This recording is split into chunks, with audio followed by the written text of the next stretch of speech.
Now this here is an iPhone. We know that from the inscription on the side. It was a common tool used by those who lived about 40,000 years ago. It was recently excavated from some volcanic ash, and it has given us unprecedented insight into how our ancestors lived and perhaps a few clues as to why they suffered the fate they did. It would appear this ancient society were fervent followers of an ancient religion known as the internet.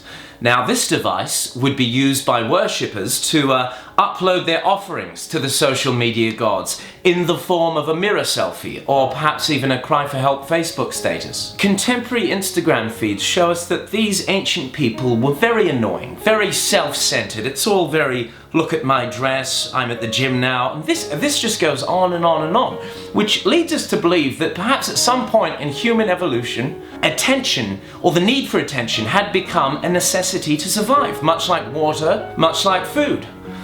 It was literally survival of the hottest. Eventually global warming, which we now know was caused by a sharp increase in smoking hot selfies, precipitated the great internet blackout of 8003, where world populations were deprived of their basic access to attention. At this point, governments of the world declared attention to be a basic human right for all.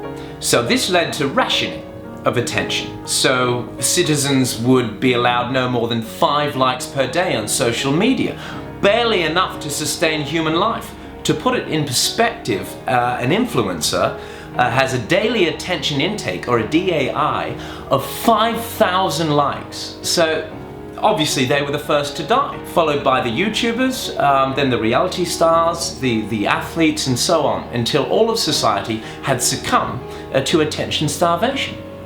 Ironically, it was just the homeless people who survived and were able to save humanity as we know it, simply because they were uniquely conditioned over the years to survive on literally zero attention, which was a survival trait that they passed on to future generations. So in the end, it turned out homeless people were never begging for change, they were warning of change.